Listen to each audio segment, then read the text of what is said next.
and Wales with some dampness around. The southeast, however, feeling humid with temperatures reaching 28 to 30 Celsius, whilst it's low to mid-20s elsewhere. Now, any rain tends to peter out through the evening. There'll be further showers coming through for northern and western Scotland, parts of Northern Ireland as well.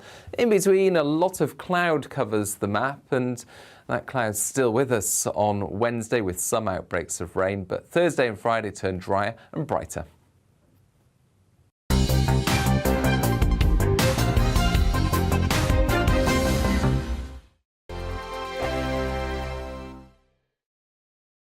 We are GB News. We're right across this great nation. On TV. On radio. On digital. Absolutely everywhere. We don't talk down to you. We embrace all voices with honest and civilised conversation. We are not part of the establishment. We're one of you. And we're only getting started. Join us on GB News, The People's Channel. Britain's news channel.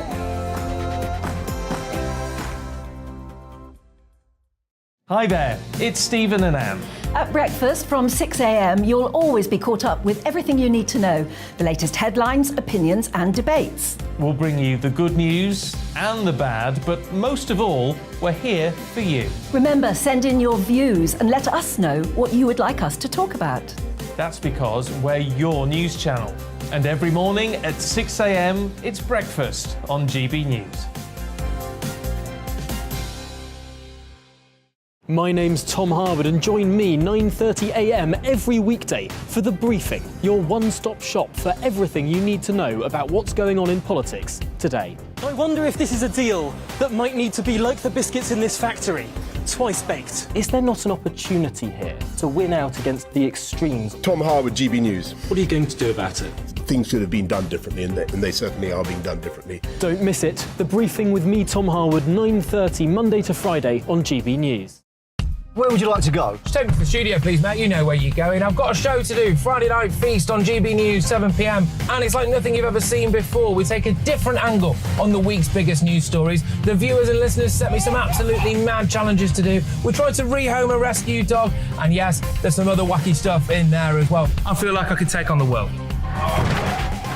Well, that's that. Friday Night Feast with me, Patrick Christie's, every Friday, 7 till 9 p.m. on GB News. Be there.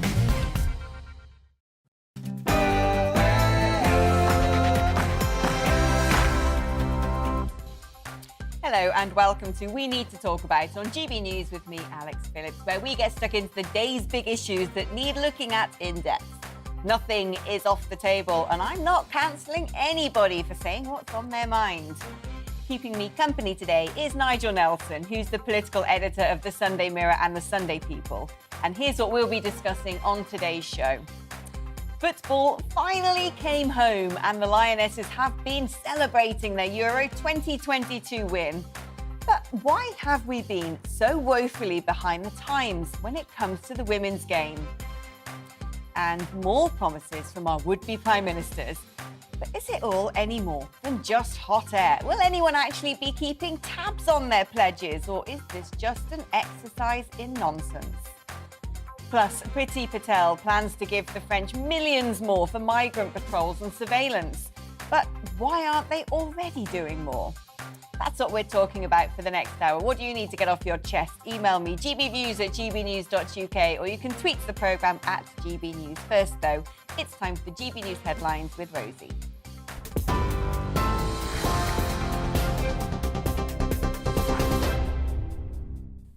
A very good afternoon to you. It's just 2 minutes past 2. I'm Rosie Wright, keeping you up to date today on GB News. Well, fans have gathered at Trafalgar Square for the Lionesses' historic win. It is England's first major championship since 1966, when England won the World Cup. England beat Germany 2-1 in extra time in front of a record crowd of over 87,000 fans at Wembley Stadium. Here's what the England captain Leah Williamson had to say at today's party about their historic win. On it before, I think the legacy of the tournament was already made before that final game. What we've done for women and young girls that can look up and aspire to be us. I think England have hosted an incredible tournament, and we've changed the game in this country and hopefully across Europe, across the world. but we said that we wanted to make our legacy about winning, and that's what we did. Well, last night I was in the Trafalgar Square fan zone for GB News and chatted to England fans who were celebrating. I'm so proud of the girls. I'm so proud of all of the people that go unnoticed in women's football. It's on the up. We're going to do well. This is it. This is the turning point, and we beat the men, so come on. I think it's amazing. I think this is like a pivotal point in time for women's football, women in sport. It's amazing. Great weekend. Football is home. We're in Trafalgar Square. We've won the Euros. Nothing can be better. The women did it. Yeah, but we shouldn't say women or men. It's England. There we go. That's all it is. It's football is home. That's it. A virtual Court of Appeal hearing is underway to hear the life support treatment case of Archie Battersbee. The government referred the case back to the court for urgent consideration following an intervention by the UN. 12-year-old Archie's in a coma after suffering brain damage. Barts Health NHS Trust said his treatment will end this afternoon after the High Court ruled it was in Archie's best interest. Ballots for Conservative Party members to vote in the leadership contest will start arriving today. Rishi Sunak and Liz Truss will go head-to-head tonight in a hustings and Exeter as they head into a crucial week in the Tory leadership race. Both leadership candidates have made further policy announcements in a bid to try and shore up support. Liz Truss has vowed to remove EU regulations and red tape in an effort to improve the nation's food security. The Foreign Secretary has also promised to tackle staff shortages in farming with a short-term expansion to the seasonal workers scheme. The Secretary of State for Work and Pensions, Therese Coffey, is backing Liz Truss. Well, I think it shows that colleagues recognise that Liz is ready to lead, is trusted to deliver and will get on with the job from day one. She's been consistent in her approach on reducing taxes for families and for businesses, and I think it's important that we get on with that, including the other policies she's announced today.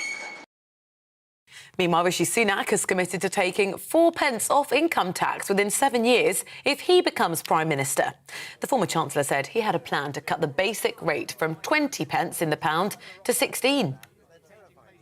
So on top of the plans I announced as Chancellor to get people £1,200 of help, now that bills are going to be higher than we thought, it's right that we go further. And as Prime Minister, what I want to do is cut VAT on energy bills to provide a little bit of extra help for people over the autumn and winter. But today I've been setting out my radical vision for where I want to take the economy after we get inflation under control. I want to cut income tax by 20%. That's one of the most far-reaching cuts to income tax that we've seen.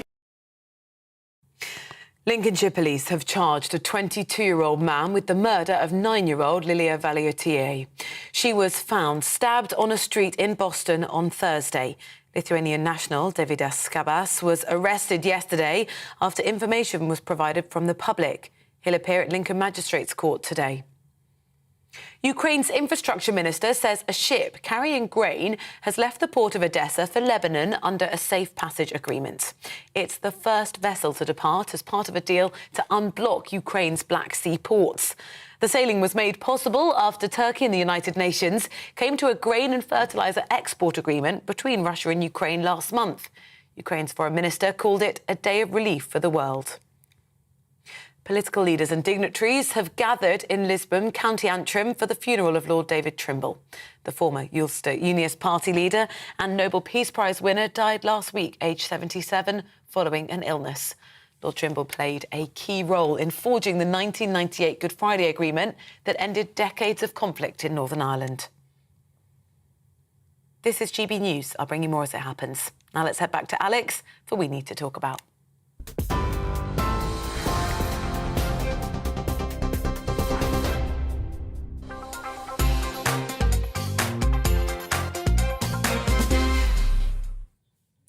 A lot has been made of the fact it took the women to finally bring football home.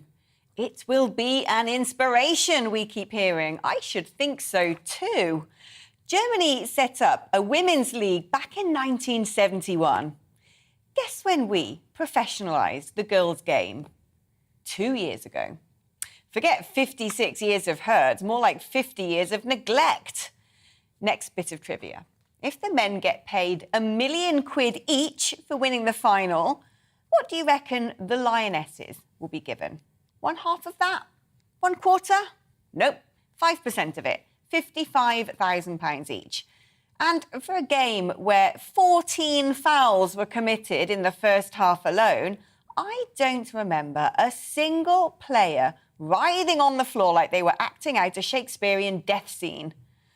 There was something humble and businesslike about that final. None of the histrionics and hullabaloo we've gotten used to in the men's Premiership. Just like in 1966, with a squad of gentlemen who wowed the world with raw talent and poise, perhaps now football has finally come home, it's time to also give it back its British stiff upper lip.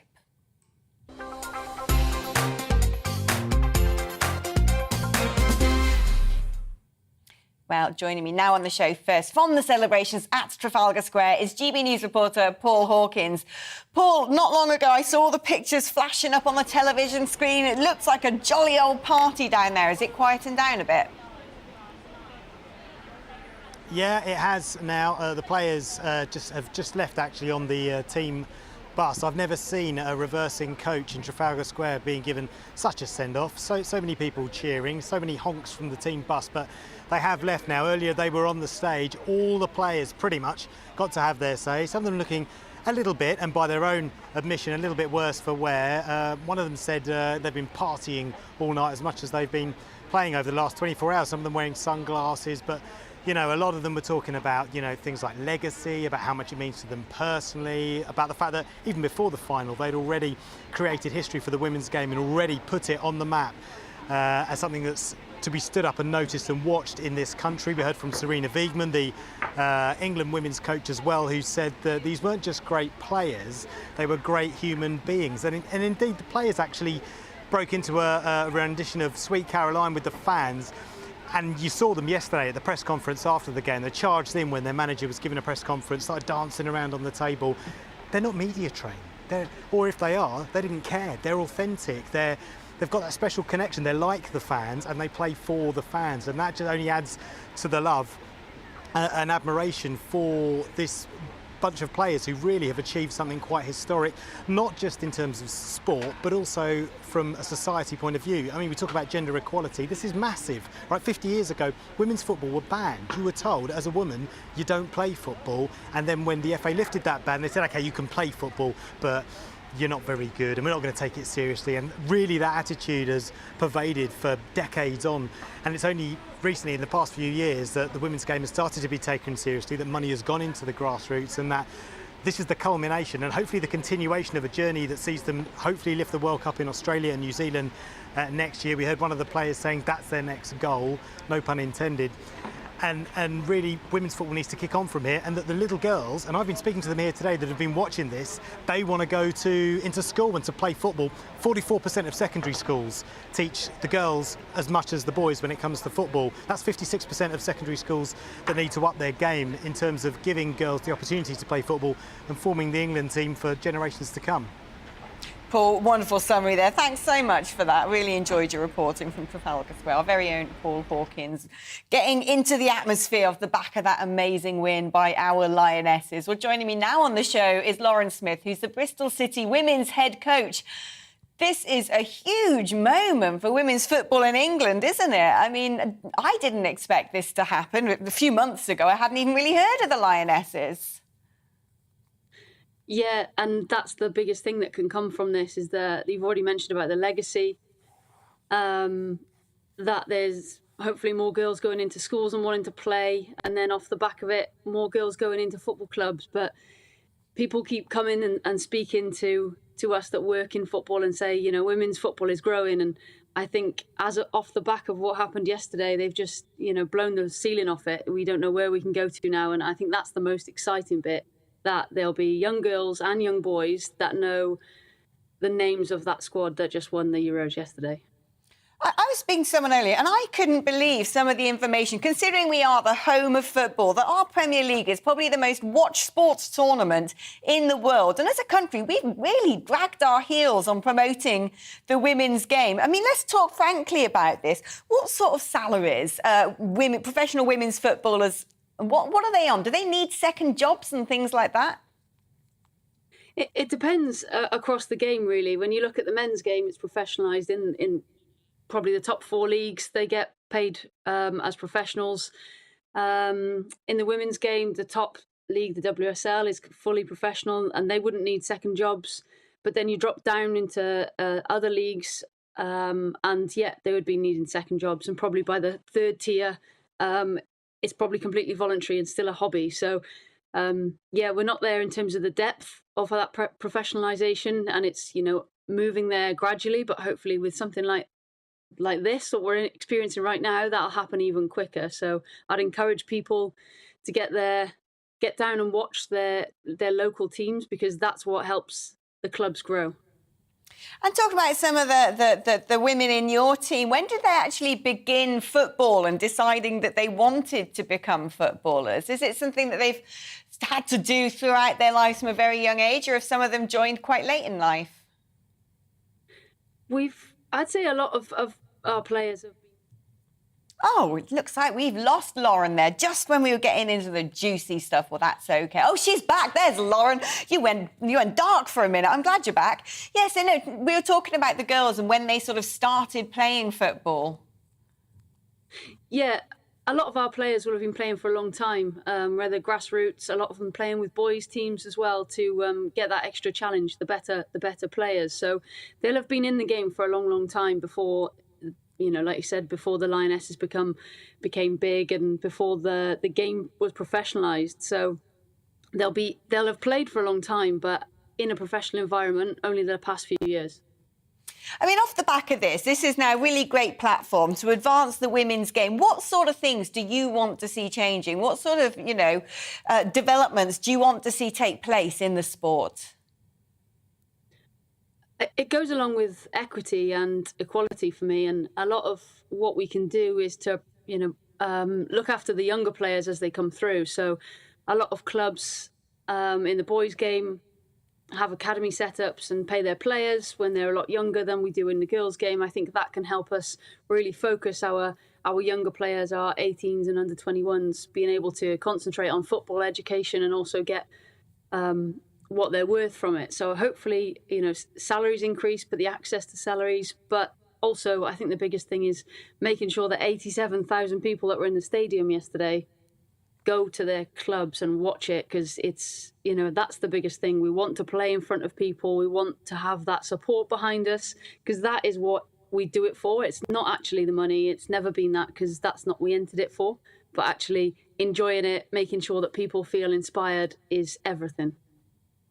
Lauren, it's been fantastic having you on the programme today to tell us all about women's football. Now we've all fallen in love with it. Lauren Smith, Bristol City women's head coach.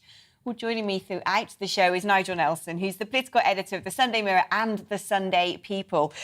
I mean, she said we do it for the love of it. We don't do it for the money. But when you look at the differences in salary, you know, the average woman footballer gets about 30,000 a year compared to, you know, mid-league footballer in the men's Premiership getting 6 million. I mean, that is one hell of a gender pay gap. Isn't it just? And I think that what happened yesterday is about to change that. As you just pointed out, that women's football hasn't been professionalised properly only the last couple of years. Before that, there's been a ban on organised women's football from 1921 to 1971. Now, everything's changed. We had 20 million people watching the TV last night. I was one of them. And I'm not a football fan, but I wouldn't have missed that for anything. You had a sellout Wembley Stadium. So I think what happens next is there's a kind of, it's business takes over. Football is big business. So what is likely to happen is we can see the demand will be there for women's football, and as a result, salaries will go up in the same sort of way. It's funny, actually, because I did a programme earlier today, and looking at some of the comments coming in, there does seem to be a strange resentment from some elements of the male population about this focus on women's football and about women doing well. Why is it that it attracts that sort of reaction, do you think? You don't seem to get that in tennis. No, you don't, and I'm sorry to hear that. I would have thought that everybody in the country, male or female, would be immensely proud today at what was achieved yesterday. Now, you know, I'm old enough to remember watching the 1966 World Cup and the men winning that. And given it's now taken 56 years to win another major tournament, and it was the women who did it. Great it was at Wembley, great it was against Germany again, great too that it was the Queen's grandson who was there to congratulate them. Now that's happened, I think that history's come full circle, but we've also begun a new chapter. I am surprised if there's any blokes out there who say, oh, they don't deserve it, or it's not much fun. I'm not sure what world they're living in. Things are changing, and so they should. Yeah, it was a real nail-biting final, wasn't it? Nigel, thanks. We'll chat again in a minute. I want to know your views. Email me, gbviews@gbnews.uk, or tweet us at gbnews. You're with GB News on TV and radio. Coming up, the race to be the next Prime Minister hots up ahead of hustings in Exeter tonight. Rishi Sunak has announced that he would cut the basic rate of income tax by 4 pence. Time for a short break now and a check on the weather forecast. Hello again, Aidan McGivern here with the latest from the Met Office. Dry for many today with some warm sunshine, but there will be rain in the north later and across some central areas as well. At the moment, area of high pressure, elongated, is stretching out towards the UK, but along the top of that high, some weather fronts are coming along, and they'll send rain in from the west later. In fact, the first signs of that rain into the far west of Northern Ireland by the afternoon. And 1 or 2 showers couldn't be ruled out for parts of East Anglia and the far southeast, but for many, it will stay dry here, rather cloudy here. Plenty of sunshine in between these areas of weather and feeling warm. 23 to 25 for parts of England and Wales, low 20s for Scotland, 28 for London, and then for Northern Ireland, feeling cooler as a breeze and rain sweeps in by the end of the afternoon. That pushes into Scotland, Northern England, parts of North and West Wales overnight. Some heavy bursts over the hills of Western England, Western Scotland, North West Wales as well. And with that cloud and rain arriving, it's a fairly muggy night. Temperatures staying up in the mid to high teens. But it stays dry in the far south and southeast once again. A lot of cloud to start the day and further bursts of rain moving through these central areas. So a wet start for many. It does brighten up after a gloomy morning for Scotland and Northern Ireland. Some sun comes through, but it stays grey and overcast for Western England and Wales with some dampness around. The southeast, however, feeling humid, with temperatures reaching 28 to 30 Celsius, whilst it's low to mid-20s elsewhere. Now, any rain tends to peter out through the evening. There'll be further showers coming through for northern and western Scotland, parts of Northern Ireland as well. In between, a lot of cloud covers the map, and that cloud's still with us on Wednesday with some outbreaks of rain, but Thursday and Friday turn drier and brighter.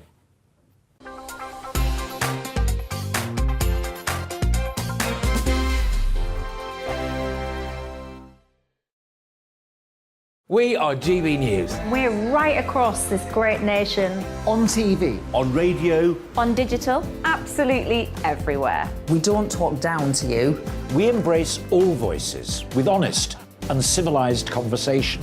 We are not part of the establishment. We're one of you. And we're only getting started.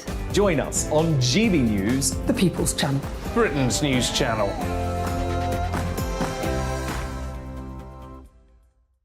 Hi there, it's Stephen and Anne.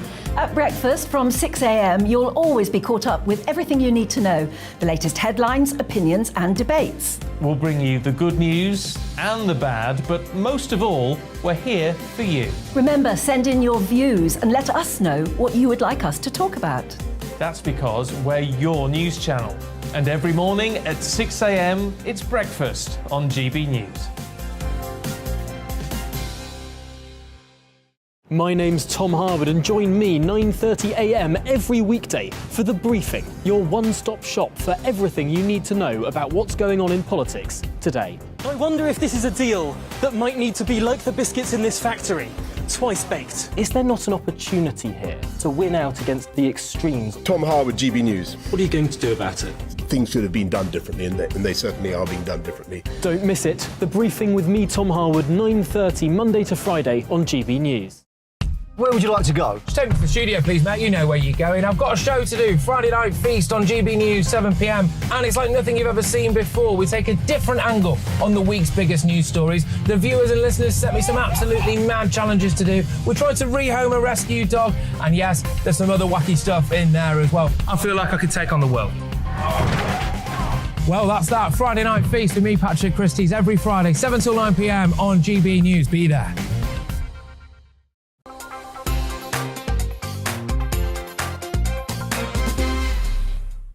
Welcome back. You're with Alex Phillips on GB News. Now, Liz Truss and Rishi Sunak will face off in yet another hustings later on as part of a crunch week of the leadership race. Postal ballots have started to drop on members' doorsteps today. Well, Foreign Secretary Liz Truss has gained further momentum with the endorsements of Nadhim Zahawi and Tom Tugendhat and has turned her attention to school reforms and to unleash British farming through deregulation. Honestly, if she says unleash one more time, I tell you.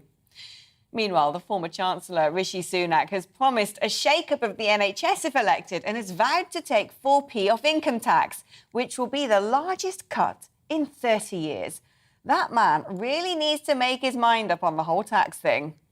I just wonder when they're going to get the time to do all of this stuff, or who will actually keep tabs on it. Well, joining me now on the show is Royston Smith, who's the Conservative MP for Southampton Itchen. Royston, we love having you on. I am so bored of this leadership contest. Are you? Yes. In a word, yes, I am. Yeah, I didn't want it in the first place, and I have to say it's not the most enjoyable thing to be doing with summer. When we get a chance to get away from Westminster and get back to our constituencies, I'd much rather be focused on my constituents and not on a leadership election. I mean, is the problem here almost just that during this leadership campaign, there are so many promises coming out, left, right and centre. It's like the 2019 Conservative manifesto doesn't exist. And frankly, whoever becomes Prime Minister is only going to have a couple of years before they face a general election. How on earth is anyone going to keep up with all these promises? Well, keeping up with them is one challenge, but keeping, as you said, tabs on them is something else, isn't it? And we're going to have to be relying on you, Alex, and others to make sure that whoever is elected leader of the party and therefore the Prime Minister does deliver on the promises they've made during this round of hustings. It is going to be a challenge. They are making some significant promises. And I mean, a few people coming out now supporting Liz Truss. Are you rather cynical like me and think that perhaps as soon as it seems like one person's favourite to win, that they suddenly start getting backing in the hope that, other MPs will be in their good books? Well, I mean, there's a lot of cynics around, aren't there? And, I'll leave you to draw your own conclusions. But it does beg the question, doesn't it, that when one candidate is said to be drawing ahead, that there is a flurry to be supportive of that particular candidate. But of course, that's for them, and I'll leave you to be the judge. Now, poor old Rishi doesn't seem to be doing very well when it comes to the comms side of his campaign, because it does seem to people out there he keeps flip-flopping when it comes to tax promises. I get it. He wants to control inflation first and do the tax cuts later, but he's not been very effective at really communicating that. People see him as now rushing to try and catch up with Liz Truss and giving out promises that perhaps he never intended to do. Yeah, it could look like that. But in fairness to Rishi, I think it's fair to say that he has already announced the 1% tax cut that he hopes to deliver before the end of this Parliament. So he has made that clear that, tax cutting is what he wants to do. But what he's also done, and he's right, inflation will eat pay rises, it will eat tax cuts, and it will eat your savings. Unless you deal with inflation first, the rest is somewhat academic in a way. And I think he does make a good point that we need to get our house in order before we start cutting taxes. Maybe we shouldn't have put national insurance up in the first place, and we should have found a different way to try and deal with the NHS backlog and social care. But we've done it now, and if we suddenly release all that money back into the economy, it will, in all likelihood, become inflationary. There's been a lot of internecine warfare during this leadership contest, blue on blue, and some pretty ugly statements made from rival camps about the other. Do you think that this risks, forget about alienating huge swathes of the electorate who, frankly, are probably going off both candidates at a rate of knots the more we see of them, but do you think this risks creating long-term divisions in the Conservative Party as well, or when all is done and dusted, will everyone consolidate behind whoever gets the Prime Minister position? Well, I think plenty of people will consolidate behind whoever is the leader. I've been very supportive of Boris Johnson, although I didn't vote for him in the first place. But he's the Prime Minister, and I won't have the media, the opposition, the left wing, the woke, whoever, telling me who should be our Prime Minister. That's for us to decide. So I hope that everyone will get behind whoever becomes the Prime Minister. I do worry, though, because the things that you've highlighted about blue on blue and about people, looking at their own position, particularly bringing down Boris Johnson, is something that we need to worry about. I've been out knocking doors again on Saturday, as I do every week virtually, and people are telling me in number, what on earth have you done getting rid of Boris Johnson? And the point that people made right at the beginning is it wasn't the people that got rid of the Prime Minister, it was MPs. And now they need to decide what they want and who they think is better than the one they've got rid of. I mean, it's straightforward for me. Royston, it's always great having you on the show. And honestly, if you want to hear straight talking from a Conservative Party MP, Royston is clearly your man. Royston Smith there, Conservative MP for Southampton Itchen, a good friend of this show. Well, joining me on my show as my presenter friend today is Nigel Nelson, political editor for Sunday Mirror and the Sunday People. Now, I was playing one of my favourite games on Friday night with a friend of mine, having a drink. We were playing Fantasy Cabinet and deciding if we could cherry pick who had what job, who would we have doing what? And it strikes me that both of these contenders to be the next Prime Minister are probably going to have to bolster their own reputations with some pretty sound choices, especially perhaps of those people who were rejected by the MPs who were contenders in the initial stages. Yes, I think that's true. I mean, certainly if Liz Truss gets in, I think you'll see Tom Tugendhat get a cabinet position. Kemi Badenoch could well be in line for a cabinet position. What I find really interesting is, can we see Rishi Sunak getting a cabinet position under Liz Truss? They're so far apart on economic policy, with Rishi Sunak talking about tax cuts way down the road, Liz Truss talking about them immediately. You can't see any way that Rishi could be her chancellor, and I can't see what other job he would do in government other than that. So I do wonder, actually, if he doesn't get the top job, whether he'll stay in politics at all. Yeah, no, I wonder the same, actually. I mean, do you think a really strong and exciting new cabinet will be enough to shore up Liz Truss? We don't have a presidential system. You know, we do have a majority system, and therefore, you know, it's not down to just one person to run the country. But, you know, Liz Truss doesn't have this huge amounts of charisma. If she surrounds herself with the right people, do you think that would be enough? I think the trick is that when you have a new leader, it's got to also look like a new government, almost as if you've just had a general election. So this was the trick that John Major was able to pull back in the 1990s. He then went on to win the next election, of course, lost the one after that to Tony Blair. But the whole point about John Major and Michael Heseltine was they looked like a fresh government. Now, that is what whoever wins this contest must look like too. And you're absolutely right. Then you must carefully choose the cabinet that are there. I can't see, for instance, Priti Patel surviving as Home Secretary. I doubt very much Nadine Dorries would survive as Culture Secretary. So they will need some fresh blood. If they look like a new government, the temptation will then be to go for an early election. So we could be back at the polls in springtime. It never ends, Nigel, but at least it keeps people like us busy. Let me know your views. Who is in your dream cabinet? GBviews at gbnews.uk. You are with GB News on TV and DAB Radio. Coming up, working class white boys are the students least likely to attend top universities. We'll unpick the detail with political scientist Matthew Goodwin. Now, though, it's time for a check on the news headlines with Rosie.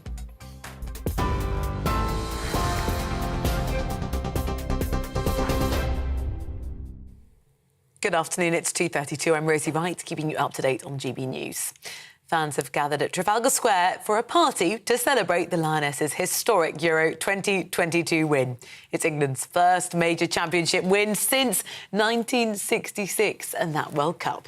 Well, England beat Germany 2-1 in extra time in front of a record crowd of over 87,000 fans at Wembley Stadium. The Minister for Sport, Nigel Huddleston, believes the UK has a great chance of hosting the Women's World Cup in 2027. I can't speak on behalf of the Chancellor, but I think we could have a very compelling case. And of course, you know, we're bidding already. We've got a team in place to bid for the 2028 Euros and actually a whole host of other events later on this year as well.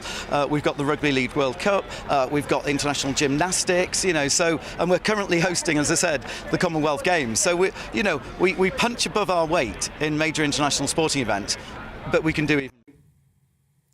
Ukraine's infrastructure minister says a ship carrying grain has left the port of Odessa. It's the first vessel to do so as part of a deal to unblock Ukraine's Black Sea ports. The sailing was made possible after Turkey and the United Nations came to a grain and fertiliser export agreement between Russia and Ukraine last month. A virtual Court of Appeal hearing's taking place to hear the life support treatment case of Archie Battersbee. The government referred the case back to the courts for urgent consideration following an intervention by the UN. 12-year-old Archie is in a coma after suffering brain damage. Barts Health NHS Trust said his treatment will end this afternoon after a High Court ruled that was in his best interest. Political leaders and dignitaries have gathered in Lisbon, County Antrim, for the funeral of Lord David Trimble. The former Ulster Unionist Party leader and Nobel Peace Prize winner died last week, aged 77, following an illness.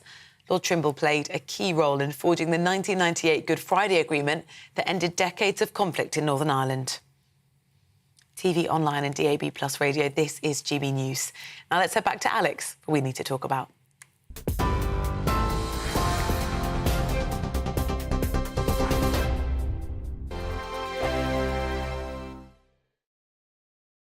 We are GB News. We're right across this great nation. On TV. On radio. On digital. Absolutely everywhere. We don't talk down to you. We embrace all voices with honest and civilised conversation. We are not part of the establishment. We're one of you. And we're only getting started. Join us on GB News, The People's Channel. Britain's news channel.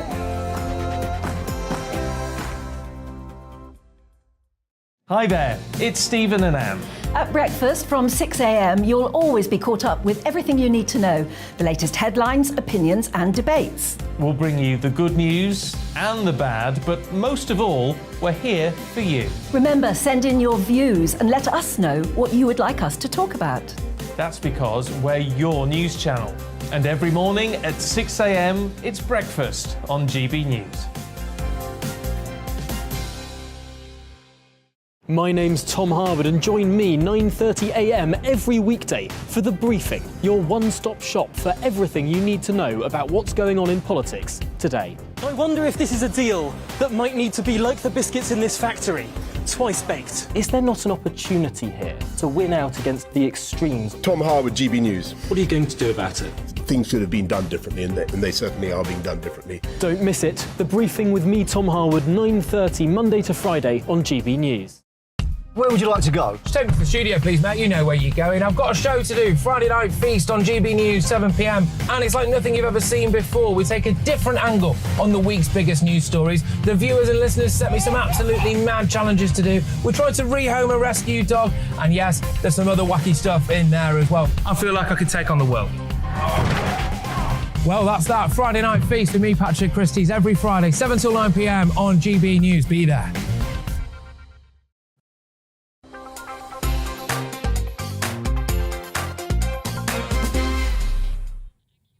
Welcome back to We Need to Talk About on GB News. Now, the Department of Education recently released figures that show for the first time young white people are the least likely of all major ethnic groups to attend top universities in the UK. Meanwhile, just over 40% of Britain's Chinese children made it to universities like Oxford and Cambridge and others in the elite Russell Group. So what's going on? Where is all that white privilege we hear about so much? Well, joining me now on the show is Matthew Goodwin, who's a Professor of Politics and International Relations at the University of Kent. Matthew, great to have you on. You were, of course, the man to really coin the term the left behinds, describing a demographic of Britain who really gets swept under the carpet when it comes to things like politics and considerations of policy making. Are we possibly talking about essentially the same group of people here? I think we're probably talking about their children, Alex. We're talking about young typically white working class children who rely on free school meals. And we're comparing their performance within the education system to children from other ethnic groups. So this is data just out from the Department for Education, and it paints a pretty depressing picture, to be honest. If you look at those white working class kids relative to their counterparts in other groups, they're not just failing to reach the most elite universities, they're much less likely to make it into university at all, much less likely to do well at GCSEs, much less likely to do well in subjects like mathematics, science, and English. And while this has been true for a long time, this is actually now the first time that overall white pupils have fallen behind every other group. So, there's clearly a problem, something's going on, and we need to really get to the bottom of it. Yeah, I mean, what do you think is going on? I assume there's probably multiple factors behind these statistics, whether it's diversity drives at some of the top universities or the fact that perhaps certain pupils are just invisible in the education system. What would be your read of the situation? Well, I sat on the Education Committee last year where we published a report on this very issue, actually warning that it was probably going to get worse before it gets better. And we pointed to a number of things. One is the role of family in the education system. A lot of white working class kids come from families that have broken down, living with a single mum or single dad, and so they don't have that support network at home that, say, other children from other groups might have. We also pointed to the way in which different communities tend to put a different value on the importance of education and the importance of aspiration. So if you look, for example, at how well Chinese children have been doing or Black African children have been doing relative to their white working class counterparts, we think the importance of aspiration and putting a premium on the education system is part of that. Thirdly, if I'm being honest with you, Alex, I think we also pointed to the unhelpful language that we use now to describe things like white privilege and white guilt and institutional racism and all of these narratives that I think you can make a convincing case for them really removing people's sense of agency, that people feel that they're not really respected in society anymore, and probably then are encouraged further to believe that they can't do well in the system. So I think we ultimately need to take a step back, look at a number of these different factors, and try and find some political leaders who are actually willing to do something about it. Yeah, Matthew, thanks so much for your candour and talking about this. It's a fascinating topic. Matthew Goodwin, who's a political scientist and comes on this show quite a lot. Nigel, it's really interesting, and it's not a conversation we have very often. The risk is with reports like this, it makes a headline on one day and then next thing it's gone and no one's going to do anything about it. And Matthew, they're talking about perhaps it's something quite nuanced behind this, the sense of in white working class families, that sort of drive, that aspiration for education to get on in life is somehow lacking. But how on earth do you correct that? Well, I mean, Matthew's identified the problem, but not exactly how to solve it. I think that is really tricky. What we shouldn't do is get rid of inclusion and diversity, but we perhaps have to apply it in a different way. I mean, the whole point of inclusion was to stop unconscious bias or even conscious bias, where whether it comes to a job or going to university, you kind of choose the people who are most like you. So that was the whole point of it in the first place. Now, we've got to sort of counter that, and the question is how to go and do that. Now, if white working class children are being left behind, they therefore need a leg up. Universities should take the brightest and best, no matter what ethnic background they come from. But it may be we need almost like a handicap system in golf. You get certain points you have to get depending on where you are. So if, for instance, you're in a situation where you're overly represented by Chinese background children, they might have to go a point down while your white working class go a point up, and vice versa. Keep the balance going. Yeah, no, it strikes me that there are often incentives and grants and schemes to help a lot of people out there if they're from an ethnic minority background. But when it comes to the white working class, it has to be on meritocracy alone for a lot of the time. Do you think there needs to be something that, universities, instead of looking at things through the prism of colour and ethnicity, instead look at class? Well, I think look at individuals is more the point. That the whole thing is that if you're talking about the white working class kids falling behind, the first question is, should they be falling behind? I mean, are they up to going to university? That's question number one. And if they are, you've got to help them, which means that it may well be, that's the sort of points type system I'm talking about. They get extra points so they can be helped. Nigel, great ideas there. Thank you so much. Now, the Court of Appeal is holding an urgent hearing following an intervention from the government and the UN in the case of Archie Battersbee. The 12-year-old has been in a coma since April, and doctors and multiple High Court judges have said that it's in Archie's best interests for his life support to be removed.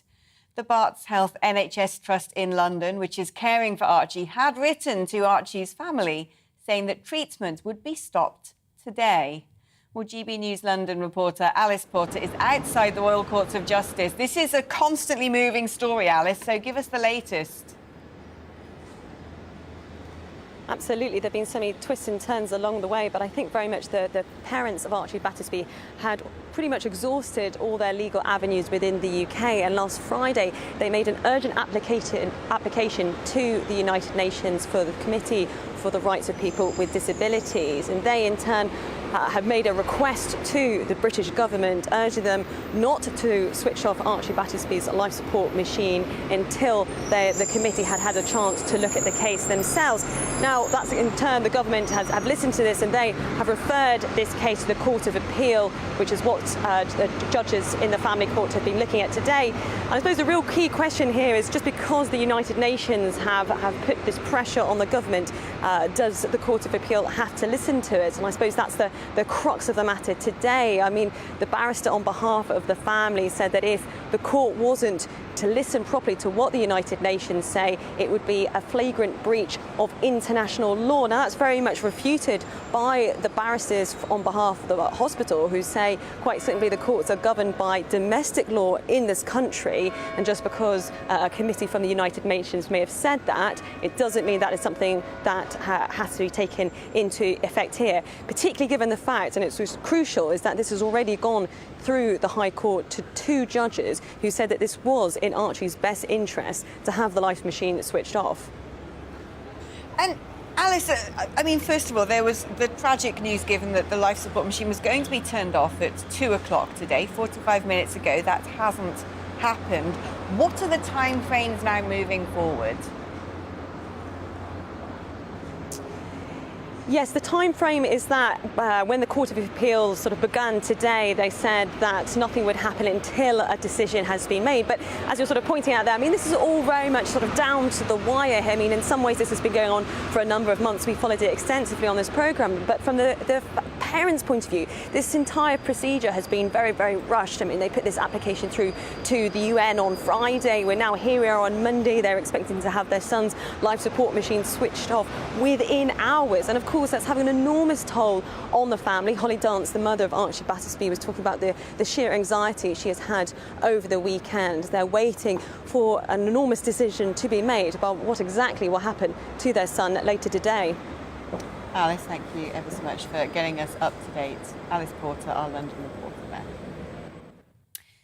Now, Priti Patel is set to announce a new deal with France to try to stop migrants from crossing the Channel. The multi-million-pound help could well be her last act as Home Secretary. But instead of being welcomed as necessary to tackle one of the government's biggest headaches, the move has received a load of backlash from Conservative MPs. The funding is supposed to bring more patrols to the beaches in France, as well as state-of-the-art surveillance equipment. Britain has already paid France over £80 million over the past 2 years so far, which has seen 46% of all attempted crossings stopped. An increase in interceptions, even though the number of migrants also continues to rise. However, senior Tory MPs have been urging Patel to pull out of the deal before it is set to be made this month. Well, let's go first to Nigel on this. I mean, it seems to me to make sense. We rely on the French to do what they can. These boats are originating, well, in France at the last point before coming to us. Why on earth should there be a backlash about Patel saying we'll give the French more money to deal with this? There's not much we can do. We can't put police on their soil, surely. No, we can't, not unless they invite us there. And I think that what the Tory MPs are arguing is we've already given £80 million, as you said. It doesn't seem to make a huge amount of difference that we've had so far this year 29,000 attempted crossings, 16,000 of those have actually got to British soil. So it hasn't basically worked. And whether or not throwing in a few more tens of millions at it will make a huge difference, we'd have to see. I mean, it's not really in France's interest to help us anyway. There's a bit of post-Brexit sort of stuff, obviously, to do with this. But equally, from their point of view, they don't see it quite as their problem.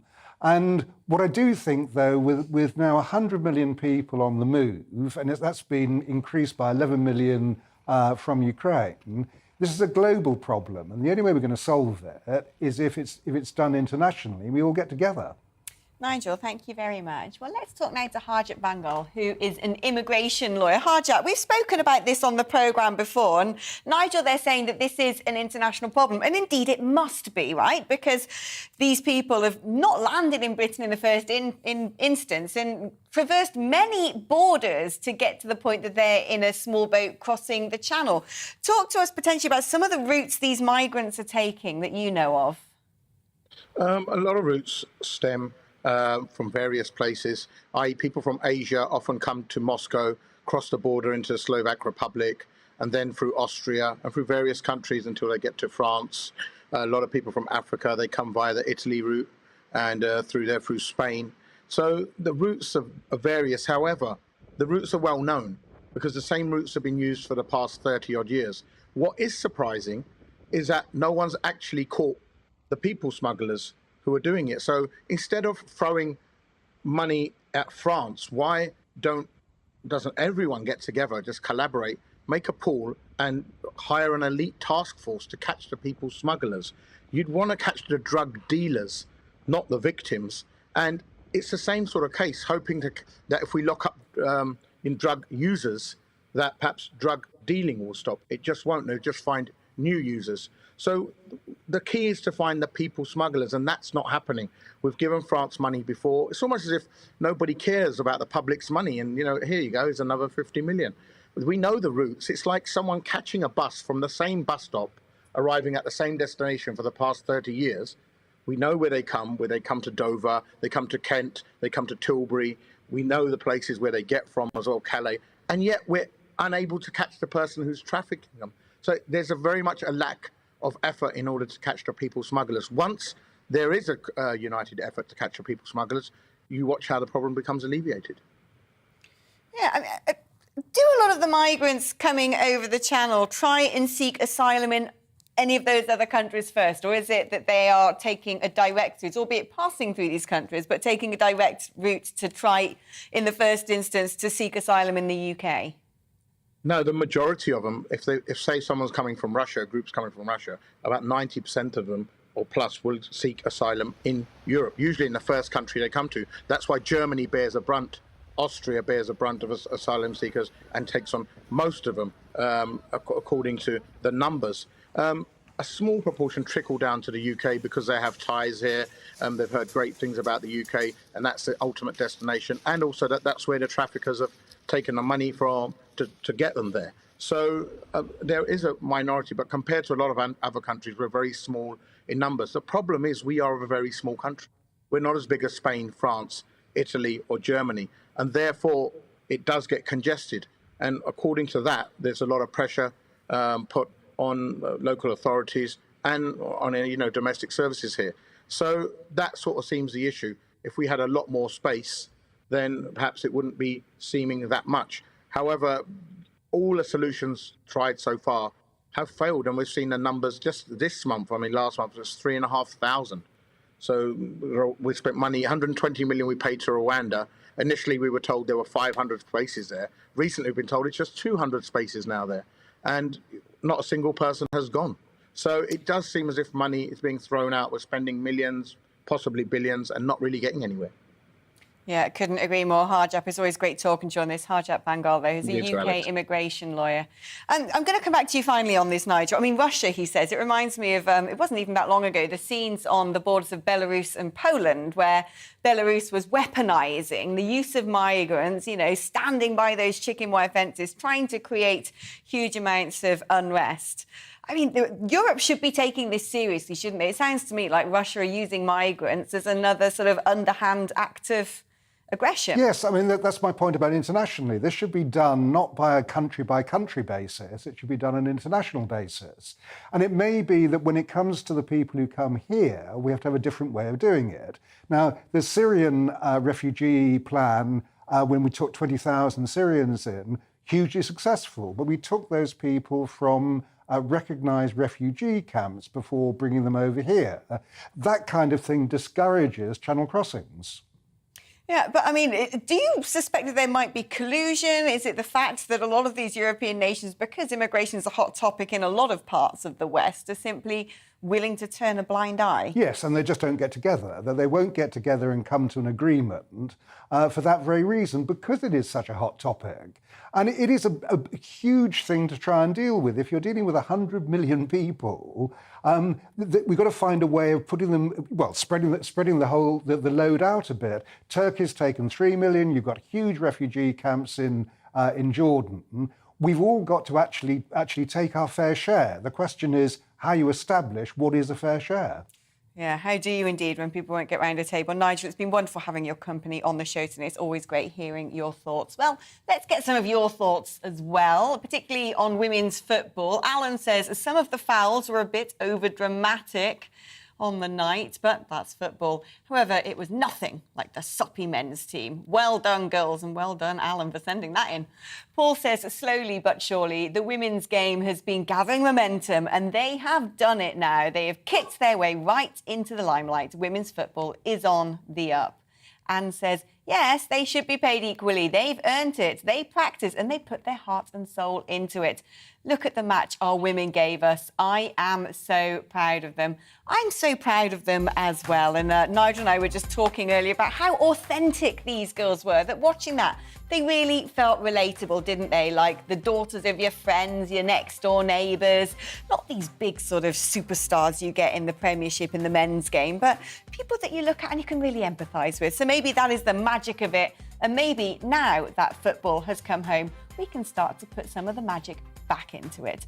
That's about all I've got time for today. Join me again for We Need to Talk About on GB News at the same time, 2 o'clock tomorrow. Coming up next, it's The Briefing with Darren McCaffrey. First, though, it's time for a quick check on the weather forecast. Have a lovely afternoon. Bye-bye from me. Hello again, Aidan McGivern here with the latest from the Met Office. Dry for many today with some warm sunshine, but there will be rain in the north later and across some central areas as well. At the moment, an area of high pressure, elongated, is stretching out towards the UK, but along the top of that high, some weather fronts are coming along, and they'll send rain in from the west later. In fact, the first signs of that rain into the far west of Northern Ireland by the afternoon. And 1 or 2 showers couldn't be ruled out for parts of East Anglia and the far southeast, but for many it will stay dry here, rather cloudy here.